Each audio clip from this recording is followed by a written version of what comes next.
ইনশাআল্লাহ। তো খুব মনোযোগ দিবেন। সাইয়্যিদুনা হযরত ইব্রাহিম আলাইহিস সালাতু ওয়াস সালাম আম্মা জানকে নিয়ে চলে গেলেন। রাজা ভিতরে ধরতে গেলেন, কিন্তু আল্লাহ অবশ করে দিলেন।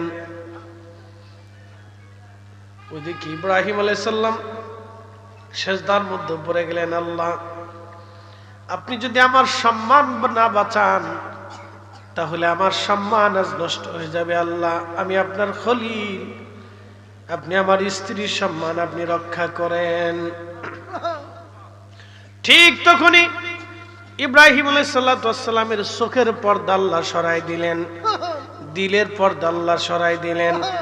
ইব্রাহিম আলাইহিস সালাম রাজদরবারের বাহিরে বসে রাজদরবারের ভিতরে কি হচ্ছে, হযরত সারা আলাইহিস সালামের সাথে কি হয়, সাইয়েদনা ইব্রাহিম আলাইহিস সালাম বসে বসে দেখতে লাগলেন। জোরে বলা যাবে কি মারহাবা।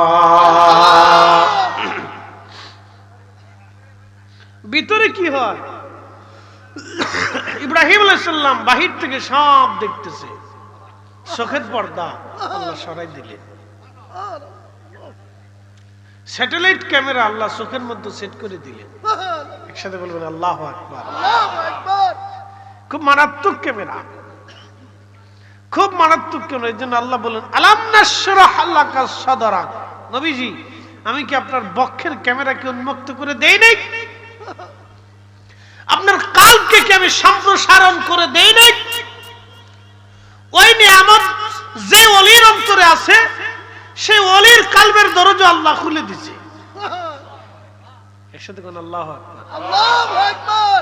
এজন্য এই পৃথিবীর ভূখণ্ডের যত ওলিরা আসছিলেন তাদের ভিতর অনেক কারামত ছিল। কথা ঠিক আছে কিনা? অনেক কি ছিল? কারামত ছিল, কারামত, অলৌকিক বৈশিষ্ট্য তাদেরকে আল্লাহ দান করছিলেন। এটা দেখে দেখে বহু হিন্দু, বহু সনাতনী, বৌদ্ধ, খ্রিস্টান, অন্য ধর্মের মানুষ তারা চিন্তা করলে এটা সত্য ধর্ম। এই সেই সত্যটাকে তারা কবুল করে নিয়ে আজকে বহু মানুষ কালেমার দীক্ষায় দীক্ষিত হয়ে আজকে এই রন্দে রন্দে আজান আর আজান, আজান আর আজান। প্রিয় উপস্থিতি হাজিরিন, মনোযোগের সাথে কথাগুলি শুনবেন। সাইয়েদুনা হযরত ইব্রাহিম আলাইহিস সালাম তিনি বাহির থেকে সব দেখতে লাগলেন। ভিতরে কি হয় তিনি দেখলেন। হযরত সারাকে ধরতে গেছে, তখন ওই বাদশা অবশ হয়ে গেল। বাদশা ডাক দিয়ে বলল, সারা রে আপনি দয়া করে আমারে মাফ করে দেন। আপনি আল্লাহর কাছে দোয়া করেন যেন আমার আল্লাহ মাফ করে দেয়, আমি আপনাকে ছেড়ে দিব। হযরত সারা দোয়া করলেন, আল্লাহ আপনি বাদশারে মাফ করে দেন। আবার সাথে সাথে তার হাত পা সুস্থ হয়ে গেছে। কিন্তু মানুষের দিল মন্দ প্রবণ, এই দিলটা আবার গুনাহ করার দিকে ঝুঁকে গেল। যখন হযরত সারা আলাইহিস সালামের দিকে আবার হাত বাড়াইতে গেছে, আবার রব্বুল আলামিন তাকে অবশ করে দিলেন। বাচ্চা আবার ডাক দেখে, সারা রে আপনি আমারে মাফ করে দেন। আপনি আল্লাহর কাছে বলেন, আপনার আল্লাহর কাছে আপনি বলেন আপনার আল্লাহ যেন আমারে সুস্থ করে দেয়। হযরত সারা দোয়া করলেন, আল্লাহ আপনি এই বাচ্চাকে সুস্থ করে দেন, সে আমাকে ছেড়ে দিবে বলে ওয়াদা করেছে। কিন্তু আবার আল্লাহ তারে সুস্থ করে দিলেন। আবার হযরত সারাকে আবার ধরতে গেছে। মানুষের দিল মন্দ প্রবণ। দেখবেন যে বিড়ি খায় সে বিড়ি ছাড়তে পারে না। বিড়ি তারে এমন ভাবে ধরছে, বিড়ি তারে ছাড়ে না। কথা ঠিক আছে? আমি একদিন এক বাথরুমে পাবলিক টয়লেটে ঢুকছি, তো ঢোকার পরে দেখি বিড়ির গন্ধ। তা আমি বেরোয়েছি, রে কেয়ারটেকার আছে বসে বসে 10 টাকা 5 টাকা করে নেয়। বললাম, বেটা রে তুই খালি টাকায় গুনোস, ভিতরে যে বিড়ির গন্ধ কয়, ও গন্ধে বসা যায় না, পরিষ্কার করতে পারস না। হুজুর কি তা করতাম, আপনার আগে যে গেছিল এটা বই বই বিড়ি টানছে। তা বললাম যে বিড়ি টানলো, বিড়ি খাওয়ার তো কত জায়গা আছে, তো বাথরুমে টানে কে?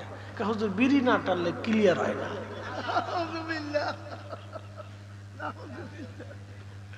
যার বিড়ি খাওয়ার অভ্যাস আছে আপনি দেখবেন বাথরুমে বসে বিড়ি টানে, কি সুখে টানতেছে। বিড়ি না টানলে বলে তার বাথরুম হয় না। আছে না এরকম? খুব মারাত্মক। বিড়ি না টানলে তার বাথরুম বাথরুম আইতোই না বলে, বিড়ি টানলে তখন বাথরুম আইব। বিড়ি তারা ধরছে, হ্যাঁ বিড়ি ধরে নাই, বিড়ি এরা ধরে ফেলছে। ঠিক আছে, তো খুব মারাত্মক এটা। এই জন্য কিছু মানুষ আছে দেখবেন যে নেশায় তারে ধরে ফেলছে। হ্যাঁ, তো মানুষের দিল হচ্ছে মন্দ প্রবণ, খালি খারাপের দিকে চলে যায়, জুজু হয়ে যায়।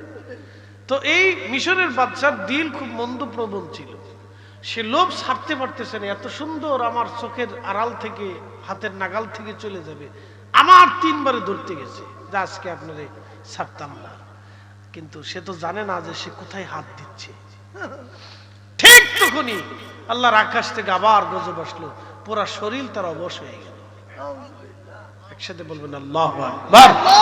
কেন করে? টাকা দেয়, রাস্তা টেন্ডার দেয়, সরকারে আছে, প্রধানমন্ত্রী প্রধান উপদেষ্টা কোন পদে আছে, কিন্তু মানুষ কেন স্মরণ করে? উনি আল্লাহকে খুশি করেছিলেন। কথা কন না? ঠিক আছে। ইন্নাল্লাযীনা আমানু ওয়া আমিলুস সালিহাতি উলাইকা হুম খায়রুল বারিয়া। আল্লাহু আকবার। নবীদের ইজ্জতের জিম্মাদারি কার হাতে? ওলিদের ইজ্জতের জিম্মাদারি কার হাতে?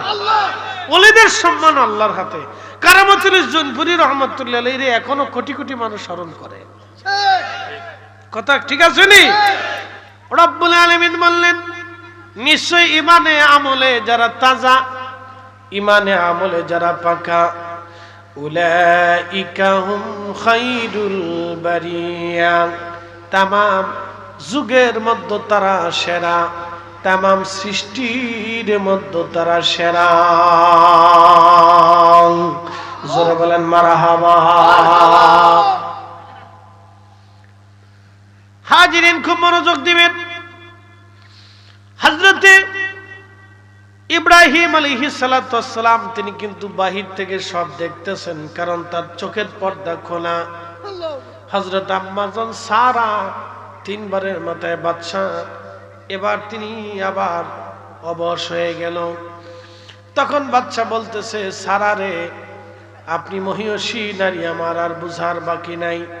3 বারে যেহেতু আপনাকে আমি ছোঁয়াও দিতে পারলাম না, আপনার রব আপনারে বাঁচাইলো। এবার আপনার আল্লাহকে বলে দেন, আপনার আল্লাহ যদি আমারে সুস্থ করে দেয় তাহলে আমি তো আপনাকে মুক্ত করে দিব, কিন্তু সাথে আমার একটা মেয়ে আছে, কন্যা সন্তান হাজেরা, আমার হাজেরাকে আপনার দাসী বানাইয়া তারপরে দিয়ে দিব। আমার কন্যা, আমার মেয়েটাকে আপনার দাসী হিসেবে আপনাকে দিয়ে দিব, আপনার স্বামীর কাছে আপনি নিয়ে চলে যাবেন। কারণ আপনার স্বামী যদি আপনাকে বিশ্বাস না করে, আমার কন্যা সন্তানটাকে আপনার সাথে দিয়ে দিব, দাসী বানায় দিয়ে দিব। কিন্তু হযরত ইব্রাহিম তো বাহির থেকে সব দেখতেছে, সব শুনতেছে। জোরে কন্যা আল্লাহু আকবার। সব দেখতেছে, সব শুনতেছে। আচ্ছা বলেন, ইব্রাহিম আলাইহিস সালাম যদি রাজপ্রাসাদের বাহির থেকে যদি রাজপ্রাসাদের ভিতরের অন্তর্মহলের দৃশ্য দেখতে পারে, শুনতে পারে, আমাদের নবী মদিনাতুল মুনাওয়ারা থেকে আমাদের দুরুদ ও সালাম শুনতে পারে কি পারে না? আমরা যখন বলি তখন কিছু ভাইরা বুঝুক আর না বুঝুক, আমরা বেদাতি, মাজার পূজারি বেদাতি, এরা কিছু বুঝে সুঝে না, এরা অতিরিক্ত কথা বলে। আমরা কি অতিরিক্ত এমন বললাম বলেন তো? এটা কি কঠিন কোনো কাজ? হ্যাঁ, বর্তমান মিডিয়ার যুগে আপনি দেখেন তো, এই গোয়েন্দা সংস্থার যুগে আপনি ঘরের ভিতরে কি করেন সেটার পর্যন্ত নথিপত্র তারা নিয়ে চলে যাবে, আপনি নিজেও জানবেন না। এত কঠিন প্রযুক্তি এখন আসছে। আপনার যে মোবাইলটা আছে, এই যে মোবাইল বলে দিয়ে যে আজকে আপনারে হ্যাকাররা আপনার বাড়ির মোবাইল, এই যে মোবাইলটা দেখছেন, ক্যামেরা দেখছেন নি, তো ক্যামেরাটা ভুলে এইভাবে থুয়ে আপনি ঘুমায় পড়ছেন। আপনি ঘরের ভিতরে, বাসার ভিতরে লুঙ্গি খুলে না আছেন, না লুঙ্গি ফুইরে না আছেন, না ঘুমাচ্ছেন, না বই পড়তেছেন, না বাচ্চার সাথে দুষ্টুমি করতেছেন, হ্যাকাররা সব নিয়ে চলে যাবে, অথচ আপনার ক্যামেরা কিন্তু অন করে না, কিন্তু হ্যাকাররা সব নিয়ে যাবে। ভয়ঙ্কর। এটা যত সোজা মনে করতেছেন তত সোজা না, কিন্তু এটা আপনাকে ধ্বংস করে দিতে পারে যে কোনো সময়। যে কোনো একজন মানুষের জীবন ক্যারিয়ারকে ধ্বংস করে দিতে পারে এটা। তো বাসা বাড়িতে মোবাইল টোবাইল নেবলি ব্যাগের ভিতরে, আমি এই জন্য ব্যাগের ভিতরে আন্দাই তুই দিতা লে, এবার কদ্দুর বসে লইতে থাক, বুঝছেন, ব্যাগের ভিতরে আন্দাই তুই দিতা যা। কঠিন সৃষ্টি, আপনি কল্পনা করতে পারবেন। এখান থেকে আমাদের কি করছি না করছি গোয়েন্দারা যে কোনো সময় হ্যাকাররা নিয়ে যেতে পারে। কঠিন মুহূর্ত, কিন্তু বাংলাদেশের সিচুয়েশনে একজনকে শেষ করে দেওয়া কোন ব্যাপারই না, তাকে ব্ল্যাকমেইল করাও কোনো কঠিন কাজ না। তো এরকম অনেক কোটিপতিরা ব্ল্যাকমেইলের শিকার হয়ে যাচ্ছে, সমস্যার সম্মুখীন হচ্ছে তারা। প্রিয় উপস্থিতি, খুব মনোযোগ দিবেন। তথ্য প্রযুক্তির সময় যদি এই কাজগুলি এত সহজ হয়ে যেতে পারে, তাহলে আপনি বলেন তো নবুয়তের পাওয়ার কত বড় হতে পারে। নবুয়তের পাওয়ার এত বিরাট, নবুয়তের ক্ষমতার কাছে তামাম সৃষ্টি তেমন কিছুই না। কথা বলেন ঠিক কিনা? তামাম সৃষ্টি কিচ্ছু না, কিচ্ছু না, তামাম সৃষ্টি কিচ্ছু না। আপনি বুঝেন, আল্লাহ রসুলের দরবারে সাহাবী কাতাদা রাদিয়াল্লাহু আনহু আসছে। যুদ্ধের সময় বর্ষার আঘাত লেগে ওনার চোখ বের হইয়া এই গোষ্ঠের সাথে ঝুলেছিল, রগের সাথে চোখ ঝুলে গেছে। তো চোখটা ধরে নিয়ে রসুল করিমের দরবারে যে বলেন, ইয়া রাসূলুল্লাহ, আমার চোখ বের হইয়া রগের সাথে এখানে ঝুলে রয়েছে, ইয়া নবী আল্লাহ। আল্লাহর নবী চোখটা ধরে আস্তে করে চোখের ভিতরে চোখ বসাই দিয়া থুতু নিক্ষেপ করে দিলেন। সাথে সাথে চোখ এমন ভাবেই ভালো হয়ে গেল যে উনি বললেন, জীবনে মৃত্যুর আগে বাম চোখ আমার নষ্ট, বাম চোখের দুর্বলতা আসলো, কিন্তু নবীজি যেই হাত দিয়ে চোখ লাগিয়ে দিয়েছিল ওই চোখের মধ্যে নবী থুতু নিক্ষেপ করেছিল, ওই চোখ কোনোদিন বৃদ্ধ হয় নাই, ওই চোখের পাওয়ার কোনোদিন নষ্ট হয় নাই। একসাথে বলবেন আল্লাহু আকবার। এটা মুজিজার পাওয়ার, বেলায়েতের পাওয়ার, নবুয়তের পাওয়ার। এটা নবুয়তের একটা শক্তি। এখন আপনার চোখ আর রসুলের চোখ যদি এক পাল্লায় দেন, তাহলে এটা বেকুব ছাড়া অন্য কিছু আর বলা যাবে? অনেক বড় বেকুব না? অনেক বড় বেকুব। এটা আপনাকে বুঝতে হবে। তো খুব মনোযোগ দিবেন। সাইয়েদনা ইব্রাহিম আলাইহিস সালাতু ওয়াস সালাম তিনি তো সব দেখতে লাগলেন। আম্মা জান সারা হযরত হাজেরাকে নিয়ে বের হয়ে আসলেন। হাজেরাকে নিয়ে বের হয়ে আসলেন। আম্মা জান সারা বলতে লাগলেন, আমার স্বামী আমার, চিন্তিত হবেন না, এই যে আপনার আমার একজন দাসী নিয়ে আসছি, মিশরের বাদশার কন্যা সন্তান আমার দাসী বানিয়ে দিয়েছে। সে আমার কোনো ক্ষতি করতে পারে নাই, আল্লাহ আমাকে হেফাজত করেছে। সাইয়েদনা ইব্রাহিম বললেন, সারা রে, তুমি চিন্তা করো না, আমার রব, আমার আল্লাহ আমার সব দেখাইছে।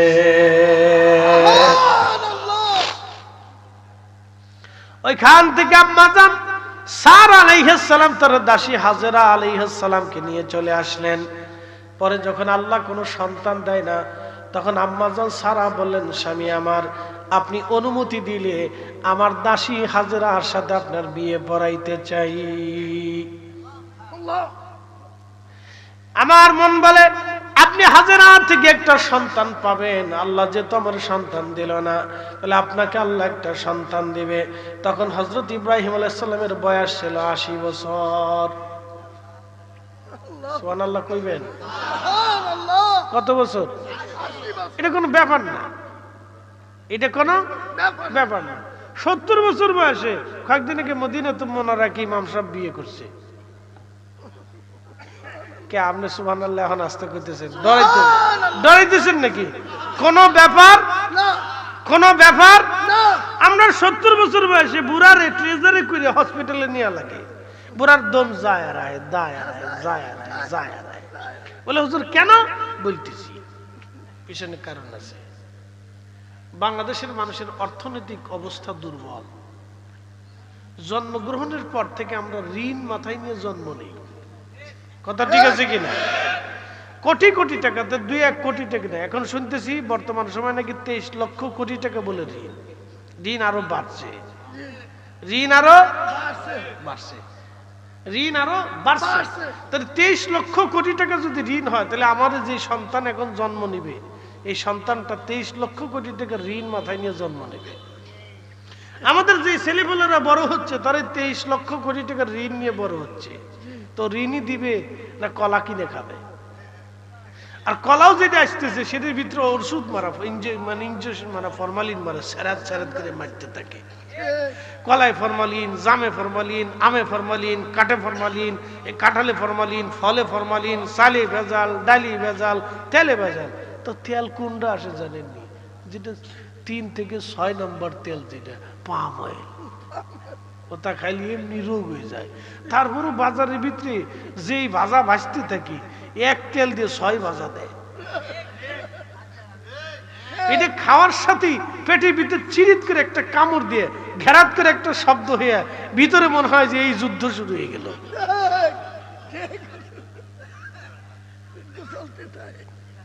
মনে হলো যুদ্ধ শুরু হয়ে গেছে। এরপরে যুদ্ধ শুরু হয়ে গেলে বাংলাদেশে গ্যাসের সংকট। আমি বলি না, বাংলাদেশে গ্যাসের সংকট নাই। এরপরে গ্যাস সাপ্লাই হইতে থাকে দাঁড়াম দাঁড়াম দাঁড়াম দাঁড়াম। এই খাবার খাইয়া আপনি কি মনে করতেছেন 70 বছর বয়সে আপনি বিয়ে করবেন? কল্পনাও আসবে না। আপনি 60 বছরই আপনার বয়স শেষ।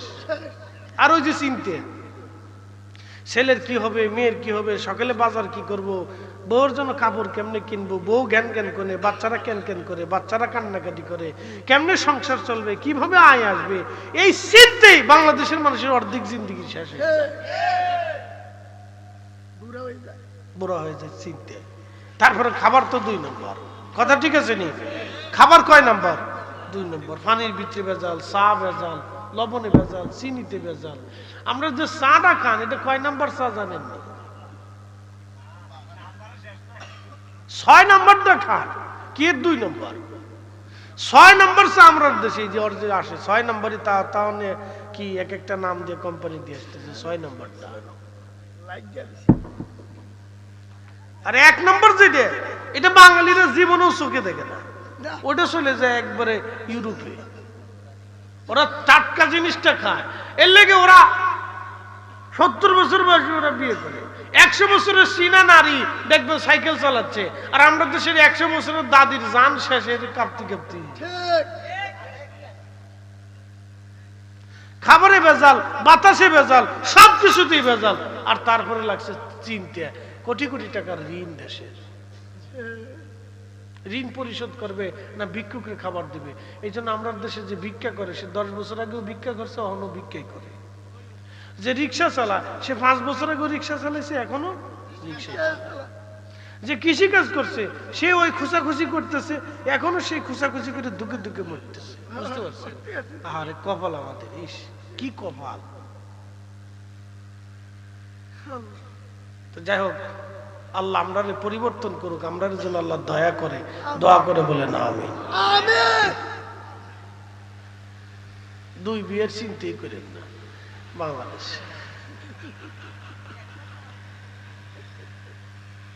তাই দুনিয়ার থেকে খুদার জাহান্নাম দেখে তারপর কবরে যাবে। আমার বসুন্ধরে একজন হাড় গলায় দড়িতে মরে গেছে 2 বউয়ের জ্বালায়। দুনিয়ার বাঁচতামই না, মরে যাবো যা।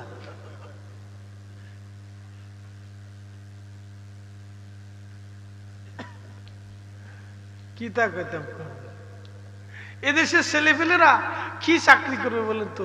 মাস্টার্স পাস করতে 30 বছর চলে যায়, চাকরির পিছনে দৌড়িতে আরো 5 বছর চলে যায়, তো কত গেল? 35। এরপরে বিয়ে করে 40 বছরে, তারপরে কি বুড়া অর্ধেক শেষ, জিন্দিগি নাই, তুফান হয়ে গেছে জিন্দিগি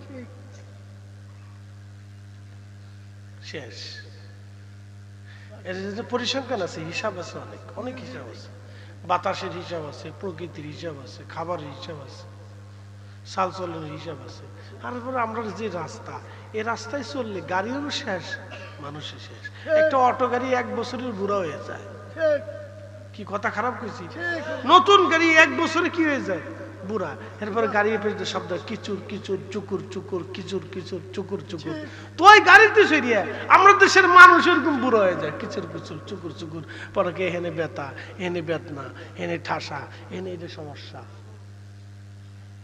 নানান প্রবলেমে ধরছে। কিডনি নষ্ট হয়ে যেতেছে, লিভার চলে যেতেছে। কেমনে যাবে না? পানি 2 নম্বর, পানির ভিতরে ভেজাল।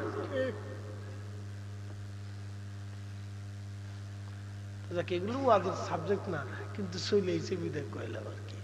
যেটা খাবেন একটু বাচ্চা কুচে খান, কলা টলা কিনলি, ফল টল কিনলি, দেশাল যেটা আছে চাষা যেটা কিন বাজার থেকে গাছ থেকে পাইলে বেচতে আসে, 2 টাকা বেশি হলে ওইটাও কিনে, ওইটা অরিজিনাল।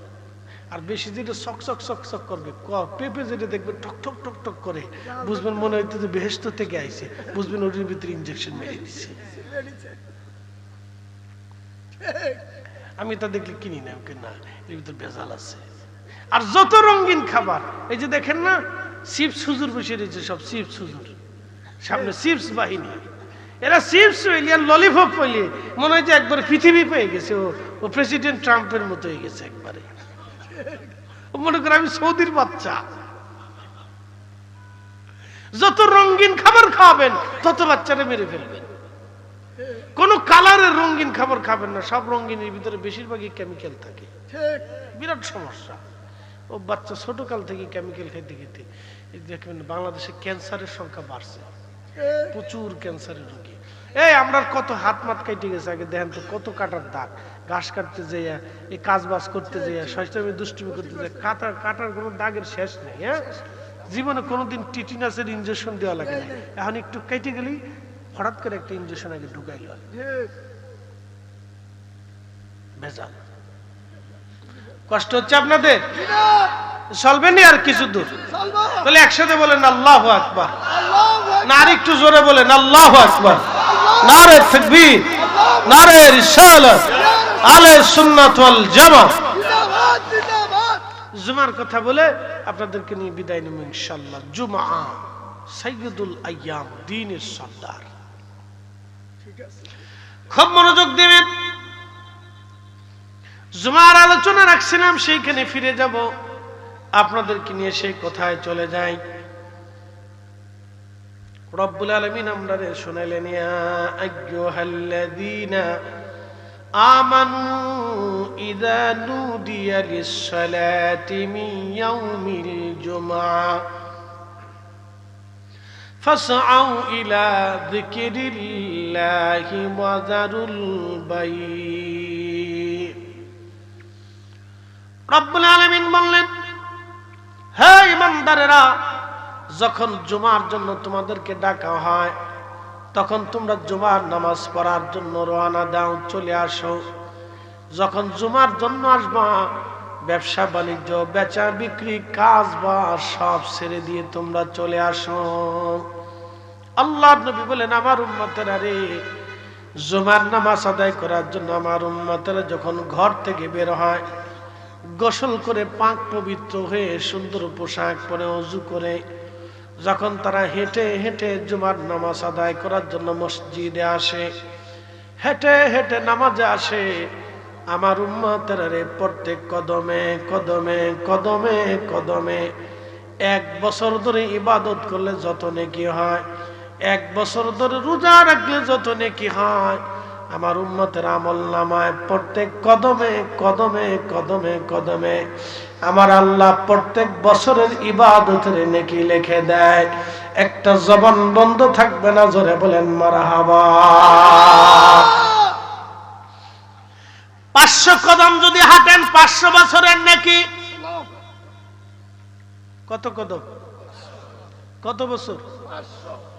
যদি 1000 কদম হাঁটেন, যদি 2000 কদম হাঁটেন, এখানে এমন কোন মুসল্লি নাই যে যার বাড়ি থেকে মসজিদ পর্যন্ত 200 কদম আসে না? বেশিও তো আছে। তাহলে আমি 200 কদমই ধরলাম। তো প্রত্যেক জুমাতে শুধু জুমার নামাজ পড়ার জন্য আপনি হেঁটে যাবেন আর হেঁটে আসবেন, তাতে 400 কদম হাঁটলে 400 বছরের নেকি, 500 কদম হাঁটলে 500 বছরের নেকি, বাকি জুমা তো পড়েই রয়েছে। এই উম্মতের এত মর্যাদা আল্লাহ দিয়ে দিলেন শুধু জুমা। প্রিয় নবী ডাক দিয়ে বলে, সাহাবীরা রে, আল্লাহ কোন নবীকে জুমা দেন নাই, আল্লাহ আমাকে জুমা দিয়েছেন। কোন নবীর আল্লাহ জুমা দেন নাই, এই জুমাটা আল্লাহ শুধু আমাকে দিয়েছেন। এই জুমা আল্লাহ আমাকে দিয়েছেন, কোন নবীকে জুমা আল্লাহ দেন নাই। শোনো আমার উম্মতেরা, ইহুদিদেরকে দিলেন শনিবার, আর খ্রিস্টানদেরকে দিলেন রবিবার, আর আমাকে আল্লাহ দিলেন ইয়াউমুল জুমা, জুমার দিন শুক্রবার। এই জুমাটা আল্লাহ আমাকে দিয়ে দিলেন, আমার উম্মতকে আমাকে বিশেষভাবে আল্লাহ আমাকে দিয়ে দিলেন। আমার উম্মতেরা রে, জুমার দিনে এমন একটা সময় আছে যে সময় দোয়া করলে দোয়া কবুল হয়ে যায়। জুমার নামাজের পর থেকে মাগরিব পর্যন্ত একই সময়ের ভিতরে একটা সময় থাকে, ওই সময় দোয়া করলে দোয়া কবুল হয়ে যায়। কেউ বলেছেন জুমার পরে, কেউ বলেছেন আসরের নামাজের পরে। জুমার দিনে আল্লাহ দোয়া কবুল করে নেয়। আল্লাহ রাসূল বললেন, জুমার নামাজের পরে একটা দুরূদ শরীফ আছে, এই দুরূদ শরীফ ৮০ বার তেলাওয়াত করলে আল্লাহ ৮০ বছরের গুনাহ মাফ করে দেয়। একটা জবান বন্ধ রাখবেন না, বলেন সুবহানাল্লাহ। নবীজি বললেন, জুমার দিনে নামাজ পড়ার জন্য যে সবার আগে মসজিদে ঢুকবে, আল্লাহ তাকে একটা গরু উট কুরবানির নেকি লিখে দিবে। যে দ্বিতীয়বারে ঢুকবে, আল্লাহ তাকে একটা মহিষ বা গরু কুরবানির নেকি লিখে দিবে। যে তৃতীয়বারে ঢুকবে, আল্লাহ তাকে একটা ভেড়া বকরি কুরবানির নেকি লিখে দিবে। যে চতুর্থবারে ঢুকবে, আল্লাহ তাকে একটা মুরগি বা মোরগ সদকা করার সওয়াব দেবে। যে এরপরে ঢুকবে, তারে আল্লাহ একটা ডিম সদকা করার সওয়াব দেবে।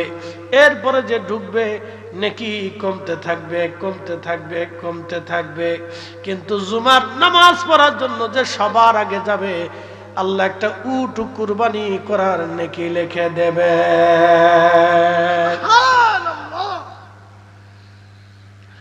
জুমা জুমা আমার আল্লাহ ডাক দিয়ে বললেন, এ বান্দারা, বেচা বিক্রি ব্যবসা বাণিজ্য তোমরা ছেড়ে দাও এই জুমা আদায় করার জন্য।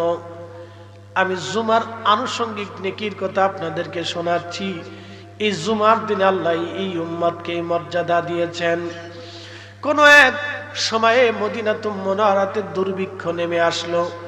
দুর্ভিক্ষ মানে বণিক দলেরা বহির্বিশ্ব থেকে খাবার নিয়ে আসতেছে না। বহুদিন হলো মদিনার বাজার শূন্য হয়ে গেছে। আগের যুগে সিরিয়ার বিভিন্ন অঞ্চল থেকে বণিক দলেরা আরবে বিভিন্ন পণ্য সামগ্রী এনে তারা বিক্রি করত। সিরিয়ার বণিক দল আসে না। এক জুমাতে নবীজি খুতবা দিচ্ছিলেন, ঠিক এমন সময় একদল বণিক সিরিয়ার থেকে, শাম থেকে তারা ব্যবসা বাণিজ্য নিয়ে খাবার দাবার পণ্য সামগ্রী নিয়ে মদিনার বাজারে ঢুকেছে। একজন ঘোষক ঘোষণা দিছে, শুনছো মদিনাবাসী, শাম থেকে একদল বণিক দল মদিনার বাজারে পণ্য সামগ্রী নিয়ে আসছে। তোমাদের কারো যদি কেনার কিছু থাকে, তাড়াতাড়ি মদিনার বাজার থেকে নিয়ে আসো, পরে গেলে নাও পাইতে পারো।